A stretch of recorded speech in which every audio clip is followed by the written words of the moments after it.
Hello, correction दे के दोबारा से टेंशन होनी शुरू हो गई होगी कि यहाँ पे अभी तो थोड़ा मज़ा आना शुरू हुआ था, लेकिन ये मज़ा एक दो दिन से सज़ा में बदलता दिख रहा है। लेकिन क्या मार्केट के अंदर हमें परेशान होना चाहिए?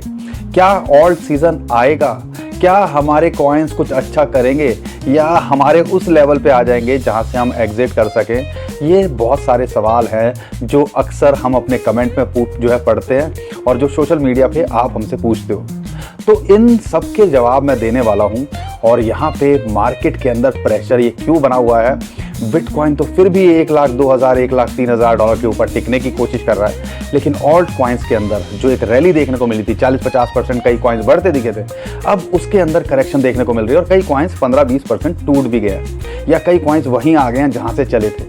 तो भैया ये क्या हमारा डेड कैट बाउंस था या भैया ये तो बेयर मार्केट से पहले एक मार्केट पड़पड़ आती है, वो है बिटकॉइन को कहाँ रिजेक्शन मिल रही है? लेकिन एक बड़ा सवाल आप ढूंढिएगा, मैंने बहुत कोशिश करी कि यहाँ पे मुझे पता चले कि मार्केट यहाँ पे नेगेटिव के अंदर या ऐसी कोई न्यूज़ है जिसकी वजह से एक पैनिक आ सके। ढूंढने की कोशिश करी, मुझे तो नहीं मिली। लेकिन यहाँ पे फिर अगर ये पैनिक वाली कोई न्यूज़ नहीं है, सीपीआई का डाटा भी सही निकल के आया है, इंटरेस्ट रेट को यहाँ पे कम करने की भी अगले महीने बात हो रही है, तो भैया ये मार्केट के अंदर प्रेशर है तो है क्यों? फिर दिमाग चलता है कि जैसा इन्होंने हमारे साथ पहले किया है कि 1,00,000 डॉलर से ये 75,000 डॉलर के आसपास ले आए थे और फिर सबको लगने लगा था अब तो हो गया, बेयर मार्केट आ चुकी है और यहाँ से 50,000 डॉलर जाएगा।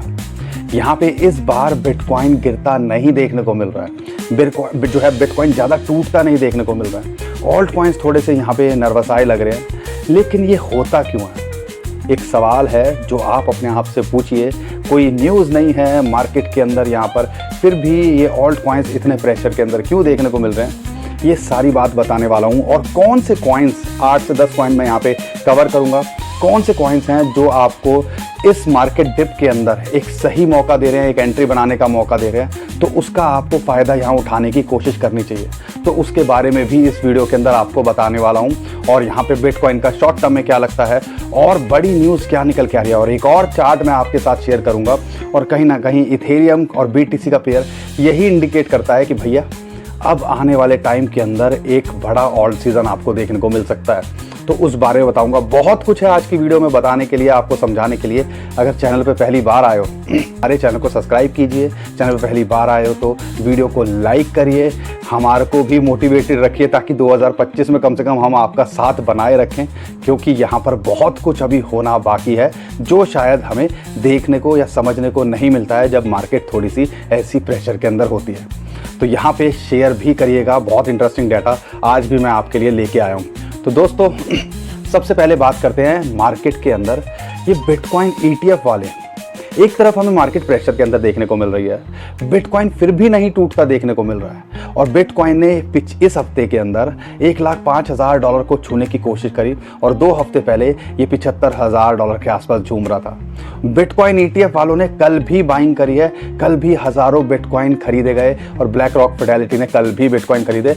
और यहाँ पे 1,00,000 डॉलर के ऊपर अगर फिर भी लगातार बाइंग हो रही है तो इसका मतलब है कहीं ना कहीं एक्यूमुलेशन हो रही है, या हम मार्केट में एक बड़ा पंप 75,000 से 1,00,000 डॉलर बिटकॉइन के प्राइस को जाने के बाद में थोड़ा सेटल होता देखने को मिल रहा है। और यहाँ पे अब कोशिश करी जा रही है कि 1,00,000 डॉलर से ऊपर यहाँ पर हम कुछ खरीदने की कोशिश करें।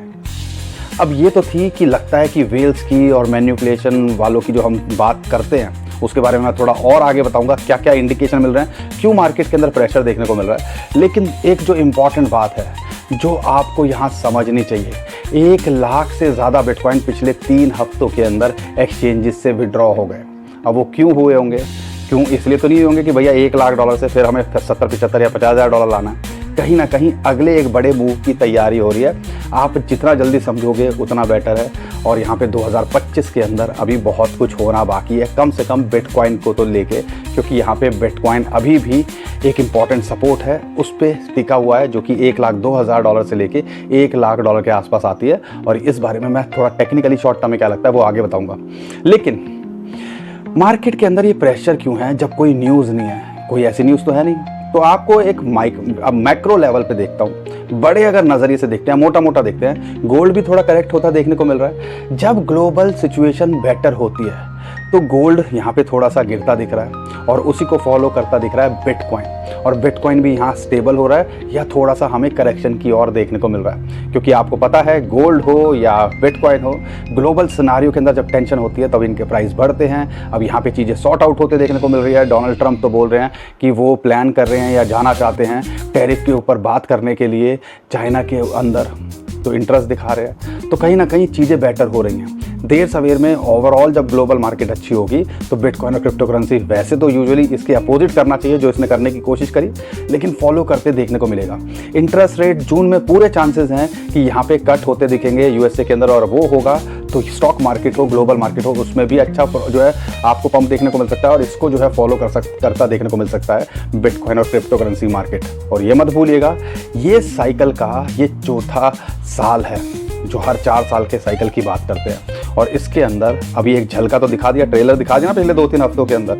तो आप सोच लीजिए अगर ये 2-4 महीने या 1-2 महीने ऐसा चला गया, और वो कौन से महीने हों हमें नहीं पता, लेकिन अगर वो चले गए तो कहाँ तक जा सकता है बिटकॉइन और क्रिप्टो करेंसी मार्केट का प्राइस। अब यहाँ पे ये तो थी जो मोटा मोटा हमें दिखती है, लेकिन इसके अंदर एक इम्पॉर्टेंट चीज़ है जो हम मिस कर रहे हैं, वो है कि यहाँ पर मैन्युपुलेशन या मैन्युपुलेटर्स कितने हावी होते हैं। और ये एक इंडिकेटर की तरह हमने हमेशा आपके साथ में शेयर किया है जब भी यूएसडीटी मिंट होते हैं, और परसों 2 बिलियन यूएसडीटी मिंट हुए। 2 बिलियन यूएसडीटी पता है कितना होता है? लगभग आप समझ लो 15-16 हज़ार करोड़ रुपए।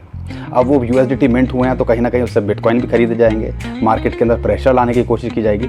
और यूजुअली हमने देखा, आप हिस्ट्री के अंदर देख लीजिएगा, 100 बार ऐसा हुआ है तो 90 से 95 बार ऐसा हुआ है कि मार्केट इमीडिएटली 1-2 दिन के अंदर थोड़ी करेक्ट करती है और ये अपना बाइंग करते हैं, क्योंकि ये भैया खेल बड़ा होता है। जब 10-14-15 हज़ार करोड़ रुपए कोई लगा रहा है तो क्या सोच के लगा रहा होगा कि भैया कुछ फ़ायदा हो जाए, थोड़ा सस्ता मिल जाए। तो हमें भी ये समझने की कोशिश करनी है, और हम पहले से एंटिसिपेट कर रहे थे कि ये मार्केट के अंदर जब भी यूएसडीटी मिंट होते हैं थोड़ा करेक्शन आती है और उसके बाद मार्केट फिर दोबारा से पंप करती है, और बिटकॉइन भी खरीदे जाते हैं। और कई बार हमने ऑल्ट कॉइन्स को अंदर खासकर ये डिप होता देखा है और फिर एकदम से बड़ा पंप लेते देखा है। वीकेंड भी है, अब 1-2 दिन वैसे ही मार्केट थोड़ी ठंडी रहेगी, क्योंकि वाइट कॉलर बाबू बिटकॉइन ईटीएफ वाले जो है वो मार्केट के अंदर होते नहीं हैं, तो मैन्युपुलेटर्स को और ज़्यादा मौका मिल जाता है यहाँ पे मैन्युपुलेट करने का। तो ये सारे सिनारियो हैं, लेकिन ये सब चीज़ें छोटे टाइम फ्रेम के अंदर है। ये बहुत स्मॉल बात कर रहा हूँ, छोटी बात कर रहा हूँ मैं। लेकिन अगर आप 2025 तक टिकने की कोशिश करते हो या टिक सकते हो, तो यहाँ पे ये जो सारे इंडिकेटर्स मैंने अभी आपके साथ में शेयर किए हैं या जो मैं आगे अभी बताने वाला हूँ इन्फॉर्मेशन, कहीं ना कहीं अभी पिक्चर बाकी है। और उसका एक इशारा, एक चार्ट है मेरे पास में आज आपके लिए, पहले उसकी बात करूँगा। और उससे पहले एक और अच्छी बात बता दूँ, $5 बिलियन, अगर मान लो 40,000 करोड़ रुपए FTX के यूज़र्स को जो डिफ़ॉल्ट कर गया था उसको मिलने वाले हैं। आज 5 बिलियन में से मैं कह रहा हूँ 1-2 बिलियन भी अगर मार्केट के अंदर आ गया, ऑल्ट कॉइन्स खरीदेंगे, क्रिप्टो वाले हैं, चुल तो लगेगी, और डिप में मिल जाए तो कोशिश करेंगे। तो 30 मई को वो भी रिलीज़ हो रहे हैं, तो कह सकते हो जून के अंदर इंटरेस्ट रेट कट भी होते देखने को मिल सकते हैं, नया पैसा भी मार्केट के अंदर आता देखने को मिल सकता है। तो ऑल्ट सीज़न एक और बड़ा ट्रिगर हो सकता है। तो ये न्यूज़ के ऊपर भी हमें काम करना है, इंडिकेटर्स क्या मिल रहे हैं उसके ऊपर भी काम करना है, और शॉर्ट टर्म में क्या चल रहा है तो शॉर्ट टर्म को शॉर्ट टर्म के हिसाब से देखना है, और लॉन्ग टर्म को देख रहे हो तो बिटकॉइन और क्रिप्टो करेंसी के लिए जो मार्केट के अंदर चल रहा है तो उसको एक बार आप दोबारा से सोचने की कोशिश कीजिएगा। अब यहाँ पे मैं आपको एक और इंटरेस्टिंग चार्ट जो मेरे पास निकल के आया, मैं सबसे पहले वो आपके साथ शेयर करता हूँ, और वो है इथेरियम BTC का पेयर। यहाँ पे आप देखिएगा एग्जैक्टली अगर मैं बताऊँ 2019-20 के अंदर भी सेम ही लेवल के आसपास था। 38% जो है आप कह लीजिए ईथर BTC है सर्ज 38% फ्रॉम इट्स 5 साल का जो लो था वहाँ से एक पंप लिया।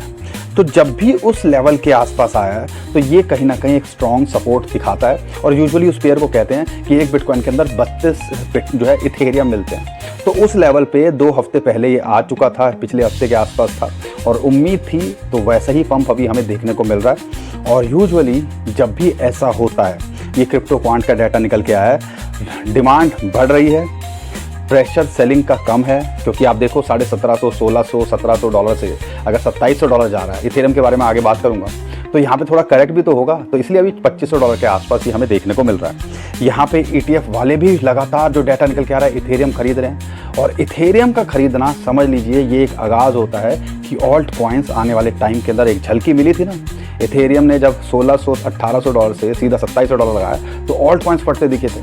तो ये आगे आने वाले टाइम के अंदर बहुत बार आपको देखने को मिल सकता है। तो इस चीज़ को भी देखना है कि जब भी ऐसा हुआ है तो हमने एक बड़ा पंप देखा है, तो ये ध्यान रखिएगा। तो वहीं से बाउंस किया है जो पिछली बार 5 साल पहले जो लेवल था। तो कहीं ना कहीं ये भी एक इशारा दे रहा है कि एक ऑल सीज़न के लिए आपको आने वाले टाइम के अंदर बहुत कुछ देखने को मिल सकता है। तो न्यूज़ है JP मॉर्गन वाल तो ये बोल रहा है कि भैया गोल्ड को आउट परफॉर्म कर सकता है बिटकॉइन, वो तो हमें पता ही है इस क्वार्टर में करना चाहिए। लेकिन यहाँ पे ये सारी न्यूज़ हैं जो आपको पता होनी चाहिए। और बिटकॉइन की डोमिनेंस थोड़ा सा यहाँ पे दोबारा बढ़ते देखने को मिली, क्योंकि बिटकॉइन गिर नहीं रहा है। 1 लाख 2,000 1 लाख 3,000 $1,000 $2,000 की रेंज में जो है घूमने की कोशिश कर रहा है। और ऑल्ट कॉइन्स थोड़ा सा प्रेशर यहाँ फील कर रहे हैं। और मैंने बताया USDT मिंट होते हैं तो यूजुअली प्रेशर फील करते हैं, शायद ये डिप में बाइंग करने के लिए, जब कोई बड़ी ऐसी कोई न्यूज़ ना हो जिससे मार्केट पे इम्पैक्ट पड़े। तो यहाँ पे बिटकॉइन का क्या करना है। अब बिटकॉइन के चार्ट को देखते हो तो बहुत अच्छे से आपको समझ में आता है एक दो चीज़ें कि 1,02,100 $100 देखते हो तो फिबोनाची की रेशो आती है 1.61। वो एक इंपॉर्टेंट सपोर्ट यहाँ निकल के आ रही है, बार बार वहाँ हिट करने की कोशिश कर रहा है और वहाँ से बाउंस बैक कर रहा है। $1,00,000 एक साइकोलॉजिकल सपोर्ट है। तो कह लीजिए ये $2,000 का जो जोन है एक इंपॉर्टेंट सपोर्ट है। जब तक यहाँ बना हुआ है तो नथिंग टू वरी। और ऑल्ट कॉइन्स जो अभी प्रेशर के अंदर दिख रहे हैं वो भी देर सवेर में जल्दी से रिकवर करेंगे और यहाँ से बिटकॉइन अगला पंप लेता है उसके बाद में। तो यहाँ पे हमने देखना है कि बिटकॉइन का प्राइस, बिटकॉइन की डोमिनेंस इस टाइम पे 63% के आसपास दोबारा आ गया। 63.5%, 64% चली गई थी रात को तो। लेकिन यहाँ पे 50 डे मूविंग एवरेज उसको जो है रेजिस्टेंस मिल रहा है।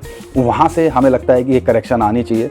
और जो हमने अभी बुरे हालात में बॉटम में देखे थे कॉइन्स, शायद वहाँ तक तो नहीं आएंगे। 50% से अगर 10-20% कॉइन करेक्ट कर जाएँ बढ़ने के बाद, तो यहाँ परेशान आपको होना नहीं चाहिए।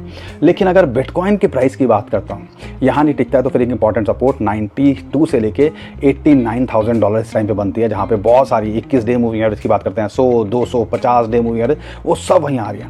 वहाँ तक आना तो बहुत मुश्किल, अगर आ जाए तो समझ लीजिएगा वो भी एक बड़ी अपॉर्चुनिटी की तरह होगा। और इन चीज़ों को हमने थोड़ा सा फोकस करने की कोशिश करनी है। उम्मीद करता हूँ बिटकॉइन को लेके मार्केट के अंदर इतना प्रेशर क्यों है, ये सारी चीज़ें आपको समझ में आ रही होंगी और आपको लगता है कि कुछ समझ में आया है। कई बार तो बाउंसर जाती है और जब मार्केट ऐसी होती है तो बाउंसर ही जाती है कि यार अच्छा खासा प्रॉफिट दिख रहा था या थोड़ा सा मार्केट हमारा पोर्टफोलियो रिकवर होता दिख रहा था, फिर फुस हो गया। लेकिन आपका भाई आपका साथ देने की कोशिश कर रहा है, तो आपके भाई को सपोर्ट कीजिए, वीडियो को लाइक और चैनल को सब्सक्राइब ज़रूर किया करो, ताकि यहाँ पे हमारा भी मोटिवेशन बना रहे। और इस वीडियो को शेयर भी कीजिएगा जो लोग परेशान हैं मार्केट के अंदर क्या हो रहा है और क्यों हो रहा है, ठीक है। लेकिन यहाँ पे बिटकॉइन की डोमिनेंस और इन सारी चीज़ों को छोड़ देते हैं तो इथेरियम एक बड़ा इंडिकेटर है जो हमें बताता है कि मार्केट आने वाले टाइम के अंदर या ऑल सीज़न आएगा कि नहीं आएगा। जैसा मैंने अभी उसका चार्ट भी शेयर किया। लेकिन आपको पता है कि नहीं पता, हमारी पुरानी वीडियोस आप उठा के देखिएगा, पिछली 2-3 वीडियो से हम लगातार बोल रहे हैं, या आप कह लीजिए पिछले हम जब ये $1600-1700 पे था तब भी हमारा एक टारगेट था 200 डे मूविंग एवरेज, $2600 से $2800 के बीच में, जहाँ पे 200 डे मूविंग एवरेज आती है। वहाँ पे इसने रेजिस्टेंस फेस करी और वहाँ से अभी रिजेक्ट होता देखने को मिल रहा है। तो यहाँ पे उम्मीद थी और ये एक बड़ा रेजिस्टेंस निकल के आता है, सपोर्ट निकल के आता है, जिसको हम गदादारी बीम भी बोलते हैं। तो वहाँ उसको रिजेक्शन मिली, 2-3 बार उसने ट्राई किया और वहाँ से रिजेक्ट होता देखने को मिल रहा है। अच्छी बात क्या है, $2400 के आसपास 21 वीक मूविंग एवरेज, जो कि एक बहुत बड़ी सपोर्ट निकल के आती है बड़े टाइम फ्रेम के अंदर, तो वो वहाँ पे अभी है। तो एक एंट्री यहाँ बनाई जा सकती है अगर आप रिस्क ले सकते हो, नहीं तो एक परफेक्ट एंट्री लगभग $1800 के आसपास तो आती है, वहाँ पे आप बनाने की कोशिश कर सकते हो, जो कि लगभग 50 डे मूविंग एवरेज पे बनती है। बुरे हालात हो गए अगर वहाँ आता है तो समझ लीजिएगा एक बड़ी अपॉर्चुनिटी की तरह ये होगा। लेकिन इथेरियम हो या बड़े कॉइन्स हो, उन पे हमें फोकस करना चाहिए, क्योंकि लॉन्ग टर्म के हिसाब से देखते हैं तो यहाँ पे हमें ये बहुत कुछ आने वाले टाइम के अंदर करते देखने को मिल सकते हैं। अब हम कुछ कॉइन्स की बात करते हैं जो हमें लगता है कि डिप के अंदर हैं और कुछ खास बड़े भी नहीं हैं। अगर दूसरे कॉइन्स को देखते हैं तो 8-10 कॉइन मैं आपके साथ शेयर करूंगा। लेकिन आप में से बहुत सारे लोग हैं जो एक कॉमन सवाल हमसे पूछते हैं कि सर ये तो आपने बता दिए, तो कौन से एक्सचेंज पे हम ट्रेड कर सकते हैं। ऑल सीज़न की एक झलक भी देखने को मिल रही है, मार्केट ने एक अच्छा खासा पंप भी लेने की कोशिश करी है। तो यहाँ पे एक इंडिया का one of the biggest crypto currency exchange है और ज़्यादातर जितने भी कॉइन्स मैंने अभी आपके साथ शेयर करूँगा वो सारे वहाँ मिल जाएंगे, और उसका नाम है मुद्रेक्स। FIU कंप्लाइंट है, 600-650 ट्रेडिंग पेयर हैं जो जहाँ उस पर आपको ट्रेड करने को मिल जाता है। वहाँ पे आप फ्यूचर की ट्रेडिंग भी कर सकते हो। तो यहाँ पे अगर आप देखते हो काफ़ी इजी टू यूज़ इंटरफेस है इसको अगर आप देखोगे। और अच्छी बात क्या है, बैंक के थ्रू आप लेना देना भी कर सकते हो, यूपीआई के थ्रू आप डिपॉजिट भी कर सकते हो यहाँ पर। और अगर नीचे डिस्क्रिप्शन में जो लिंक दिया है हमने, उससे अगर आप साइन अप करते हो, अपनी केवाईसी करते हो, रजिस्टर करते हो और 5,000 रुपये डिपॉजिट करते हो और ट्रेड करते हो, तो 500 रुपये का ये आपको बोनस भी देते हैं बिटकॉइन की फॉर्म के अंदर, या गिव अवे आप कह लीजिए, तो जिसका आप फ़ायदा उठा सकें यार। अगर हमें कुछ फ्री में मिले तो क्यों छोड़े, मार्केट के अंदर माहौल बन रहा है तो हम इसका फ़ायदा उठाना चाहिए। और यहाँ पे इनके साथ एक और अच्छी एडवांटेज क्या है कि ये क्रिप्टो के विड्रॉवल भी देते हैं। डिपॉजिट तो हर कोई एक्सचेंज ले लेता है, लेकिन ये क्रिप्टो के विड्रॉवल भी देते हैं, तो यहाँ पर इसका भी फ़ायदा उठाया जा सकता है। तो यहाँ पे बहुत कुछ है करने को, FIU कंप्लायंट है। और अगर आपने अभी तक रजिस्टर नहीं किया है, या कम से कम आप जाके इसको देखिएगा ज़रूर, और अगर आपको अच्छा लगे तो यहाँ पे आप ट्रेड भी कर सकते हैं। तो दोस्तों, जो भी कॉइन मैं अभी आपके साथ शेयर करने वाला हूँ, तो सारे ज़्यादातर कॉइन्स वहाँ पे आपको अवेलेबल मिल जाएंगे, टॉप के कॉइन्स, तो एक बार ज़रूर देखिएगा।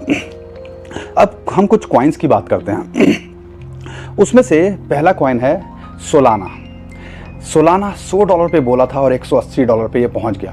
बड़ा कॉइन, अगर आपको टॉप 10 के अंदर कोई कॉइन आता है और जब वो 80% बढ़ जाए तो बहुत बड़ी बात होती है। तो आप क्या सोचते हो, करेक्शन होनी चाहिए थी, नहीं होनी चाहिए थी? तो करेक्शन देखने को मिल रही है। वही गदादारी भीम 200 डे मूविंग एवरेज एक रेजिस्टेंस निकल के आ रही है, और यहाँ पे अभी ये रिजेक्ट यहाँ होता देखने को मिल रहा है। लेकिन 21 वीक मूविंग एवरेज की बात करते हैं, फिबोनाची की रेशियो है 0.618, वो एक इंपॉर्टेंट सपोर्ट है जो कि $160-165 के आसपास आती है। एक बड़ी सपोर्ट है, हमें लगता है यहाँ पे इसको इतने आसानी से ये ब्रेक डाउन नहीं करेगा, इसके नीचे नहीं जाना चाहिए। लेकिन अगर बुरे हालात के अंदर जाता है तो फिर वही 130 से 130 से $135 एक इंपॉर्टेंट सपोर्ट निकल के आती है। फिबोनाची की रेशियो भी है वहाँ पे, और वहाँ पे 50 डे मूविंग एवरेज भी आती है। तो अगर इस लेवल पे शॉर्ट टर्म में ट्रेड कर रहे हो और आप थोड़ा सा विजन बड़ा रखते हो कि ऑल टाइम हाई के लिए देख रहे हैं, लेकिन एक इंपॉर्टेंट रेजिस्टेंस है $180-185 पे, उसको ब्रेकआउट करता है, तो हमें लगता है ये $200 से लेके 250 और अपने नए ऑल टाइम हाई को बनाता देखने को मिल सकता है।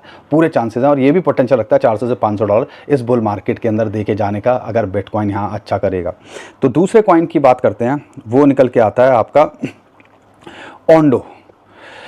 अभी तक कुछ किया नहीं है, RWA का नैरेटिव का कुछ खास अभी हलचल नहीं देखने को मिल रही है, लेकिन AI और RWA का एक ट्रेंड दिखता है और आने वाले टाइम के अंदर एक यूज केस बनता दिखता है। तो इसका एक माहौल बनता आपको देखने को मिल सकता है। ओम टोकन के बाद में लोगों का थोड़ा सा RWA से डिसपॉइंटमेंट हुई है, लेकिन ये कॉइन है जिसको कई लोग कहते हैं ब्लैक रॉक के भी बैक करता है, बहुत सारी चीज़ें भी करते हैं, लेकिन अगर ये सारी चीज़ें भी छोड़ दें तो इसने कुछ खास पंप किया भी नहीं है, और जिस लेवल पे है इतना डंप पहले से एक्सपेक्टेड था। तो आप कह लीजिए 50 डे मूविंग एवरेज $0.9 के नीचे और एक अच्छी एंट्री $0.85 के आसपास मिल जाए तो यहाँ एंट्री बनाई जा सकती है। आने वाले टाइम के अंदर अगर 1.1 जो कि 200 डे मूविंग एवरेज की इसको रेजिस्टेंस मिल रही है उसको पार करता है, तो ये भी पोटेंशियल रखता है अपने ऑल टाइम हाई को छूने का। और ये बात ध्यान रखिएगा, जो भी कॉइन मैं आपको बता रहा हूँ ये ज़्यादातर पोटेंशियल रखते हैं 20-25% शॉर्ट टू मिड टर्म में दे के जाने का। तो शॉर्ट टर्म के हिसाब से देखना है, उस हिसाब से देख सकते हो। एक बुल रैली के अंदर देख रहे हो तो ये जो कॉइन मैं बता रहा हूँ ये अपने ऑल टाइम हाई को छूने का पोटेंशियल रखते हैं। अगर मैं बात करता हूँ यहाँ पे एक और कॉइन है एप्टॉस, इसने भी कुछ खास नहीं किया है, इसके जो है टीम को लेके भी बहुत सारे इशू निकल के आए थे, लेकिन जिस सपोर्ट के आसपास है और अगर आप शॉर्ट टर्म में 20-50% के लिए देख रहे हो तो ये पोटेंशियल रखता है, और ऑल टाइम हाई को छूने का भी पोटेंशियल ये कॉइन रखता है।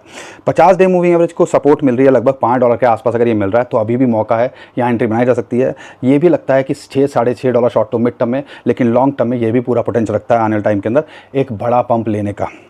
अब एक और कॉइन है जिसके बारे में कहीं ना कहीं हमें एक आप कह लीजिए स्मॉल कैप कॉइन है और एक मोमेंटम सी आते देखने को मिल रही है, क्योंकि हम इसको पहले ऑब्जर्व करते थे और अभी जब हमने ऑब्जर्व किया तो यहाँ पे निकल के आया कि इसकी टीम अभी भी कुछ गेमिंग लॉन्च कर रही है, कई जो है कंपनियों के साथ में टाई अप कर रही है, उसका नाम है प्लेबक्स। अगर उसकी बात करते हैं तो एक मिनी ऐप वो प्लान कर रहे हैं लाने के लिए।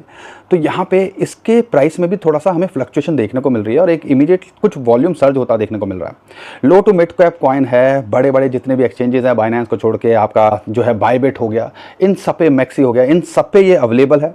तो इस पे अगर आप फोकस कर सको और अगर अच्छे रेट पे मिले 0.005455 अभी इसका प्राइस चल रहा है, अगर इसके आसपास मिल जाए या एक जो है $0.005 के आसपास मिल जाए तो यहाँ फोकस किया जा सकता है। हमें उम्मीद है ये भी आपको एक शॉर्ट टू मिड टर्म में अच्छा पोटेंशियल लगता है कि 20-50-100% का रिटर्न दे जाए, तो इस कॉइन पे भी आप फोकस कर सकते हो। लेकिन ध्यान रखिएगा ये एक लो टू मिड कैप कॉइन है तो रिस्क इसके अंदर है, लेकिन लग रहा है कि फ्लक्चुएशन जिस हिसाब से हो रही है तो कुछ माहौल बनाता देखने को मिल सकता है।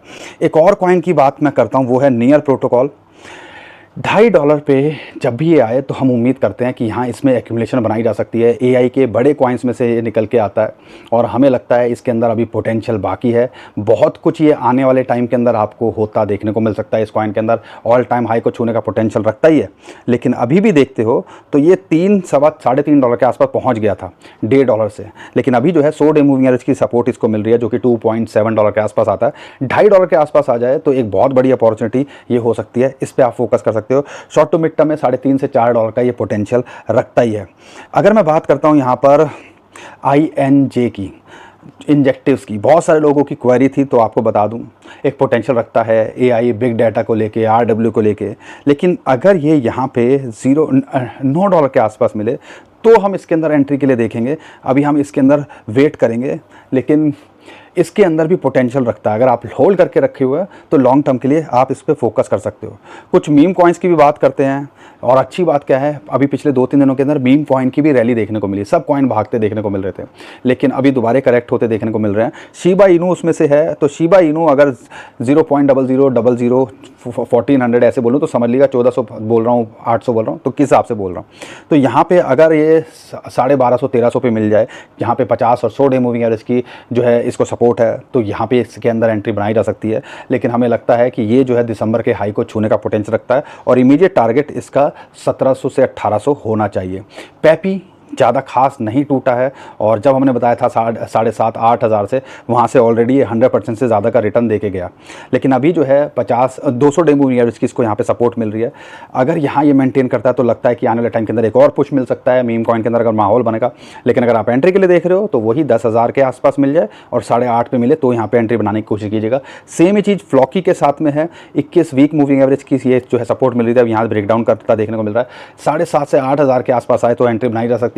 लेकिन ये सारे कॉइन्स हैं, मीम कॉइन के अंदर माहौल बन रहा है, और एक ऑल सीज़न की बात करते हैं तो अपने ऑल टाइम हाई को छूने का पोटेंशियल ये कॉइन रखते हैं। और अगर मैं आखिरी 2 कॉइन की बात करता हूँ, गाला के लिए बहुत सारे लोग पूछते हैं, बीमैक्स के लिए बहुत पूछते हैं। जब हमने इसको रिसेंटली शेयर किया था महीने भर पहले, वहाँ से तो 100% भी कई कॉइन्स रिटर्न देखे गए हैं। लेकिन अगर आप गाला के लिए देख रहे हो 0.1018 यहाँ एक एंट्री बनाई जा सकती है, और 0.015 के आसपास मिल जाए तो एंट्री बनाई जा सकती है।